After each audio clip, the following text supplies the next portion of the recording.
Blessed afternoon to everyone. Isang message na naman mula sa Bible ang ating i-share sa hapon na ito at dito po tayo sa Lucas.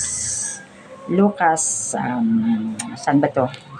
Lucas 37. Yan, 5:37. Lucas 5:37. Aray, ano na ba ito nangyayari? Lucas 6:37. Ayan, judging the others. Sabi na dito, do not judge the others, and God will not judge you. Do not condemn the others, and God will not condemn you. Forgive others, and God will forgive the others, and God will forgive you. So yan po ang sinabi dito. Don't judge the other, and God will not judge you. Don't condemn the other, and God will not condemn you. So, ito po yung standard ng the world standard is like this, makikita natin.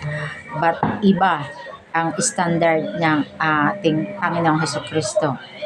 The standard of Jesus Christ is different from the world. So, sabi dito ay don't judge the other. So, as a human being. So, it is bilang tao, tayo, mga lipunan tayo. It is easier for us to notice the mistakes of the other than to fix and look our own mistakes. Yan po yung madalas natin, mas nakikita natin yung mali ng iba. So, don't judge the other, no? So, mostly, pag ganito ang ginagawa natin is anger. Nakakaroon ng away palagi. So, do not interfere the lives of the others. So, you do not sin. Kaya, mga kapatid, bawal mag-judge sa iba. Bawal tayong manghusga, bawal tayong mag-judge sa kapwa natin. Hayaan natin na ang Diyos ang maghusga. Sabi nga, forgive, and God will forgive you too. Magpatawad. Sa mga nagkasala sa atin, magpatawad. Mas mainam ang magpatawad. Okay? Pag nagkaroon ka ng forgiveness sa nagkasala sa iyo, tayo ang magbi-benefits. No? Ano ang benefits natin? Peace. Kapag marunong ka mag-forgive, no? Forgive the others. Forgive sa mga tao na gumawa sa iyo ng kasalanan. Nandiyan yan. Minsan hindi tayo nakakabantay, no?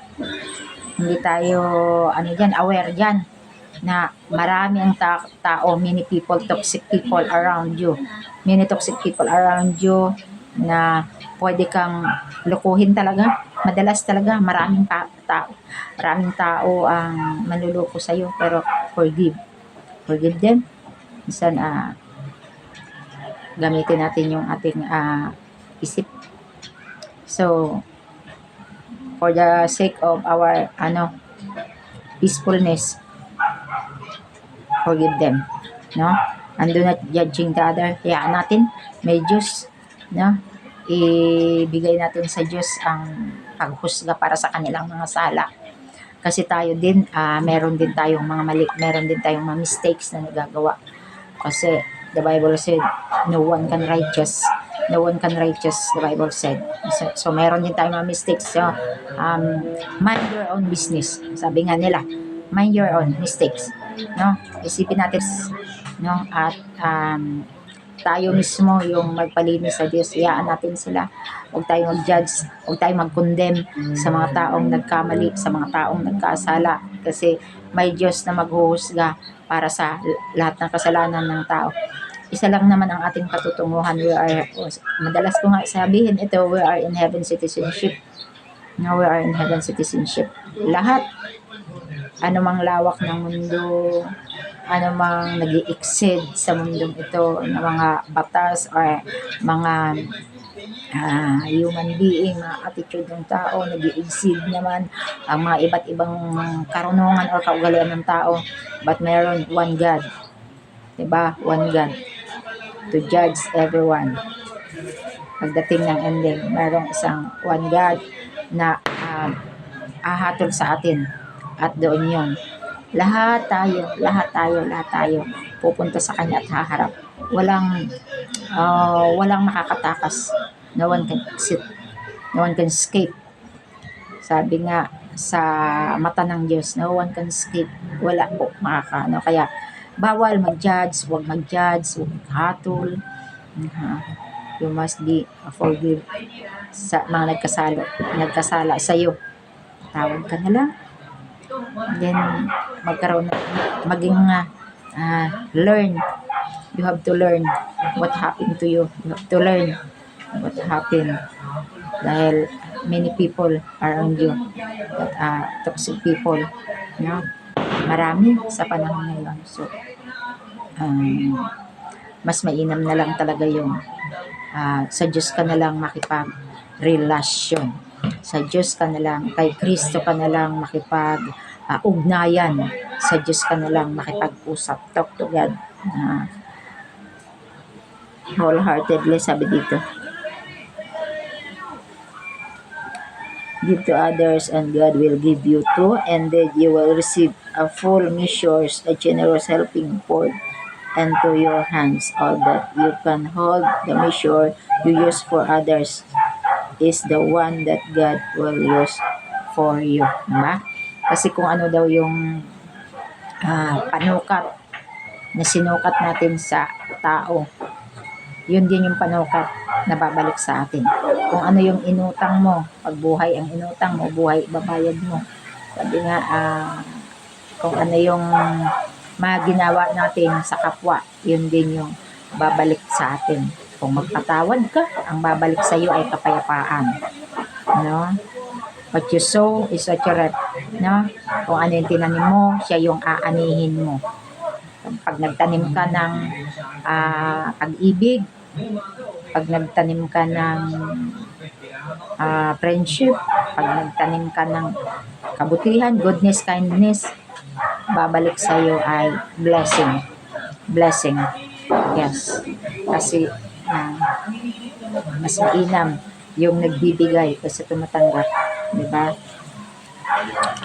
Mas mainam yung nagbibigay kaysa tumatanggap. Kaya magpatawad tayo sa mga nagkasala sa atin, sa mga gumawa sa atin ng masama. Magpatawad tayo. At pag-pray natin sila na kung masama man ang ginagawa nila, matigil na yun. Napakalaga nung meron kang fear of the Lord. Fear of the Lord. Fear of the Lord. The Lord is the true wisdom. Diba? Kaya nga, wisdom is better than wealth. Knowledge is good. It will not steal from you. You raise above many if you have knowledge. But we need always be careful because knowledge is also used for evil works. So, meron tayong dapat karunungan paano tayo magpatawad sa tao, pero meron din tayong pagkatuto. Maging matuto din tayo sa mga taong nanloko sa'yo. Medyo umaparta ka na. Kung naloko ka na ng tao at ganun naman ang paulit-ulit, aparta na lang. Diba? Maparta na lang. Lumayo na lang tayo sa kanya. Hayaan mo na sila sa kanilang ginagawa at merong Diyos na huhusga sa kanila. Yan, mga kapatid. Kaya napakahalaga yung tawag ni Jesus. Jesus come to the earth to turn the world upside down. Gusto niya baliktarin yung standard ng the world standard. Gusto ni Jesus Christ na baliktarin. Na? Thought for a thought, eye for an eye. Yun yung standard ng world. Pero ang standard ni Jesus Christ, forgive. No? Forgive. Magpatawad sa lahat ng kasala. Kasi kung makikita natin si Jesus Christ offer His body as a living sacrifice for us. Shedding His blood to the Calvary for us. Jesus paid us all our sin. Jesus paid all our sin. Binayaran ni Jesus Christ. So nothing do. Diba? Nothing we can do kundi accept Jesus as our Lord and Savior. Accept Jesus. Tanggapin mo siya. Be your Lord and Savior. Kaya mga kapatid, forgive. for them.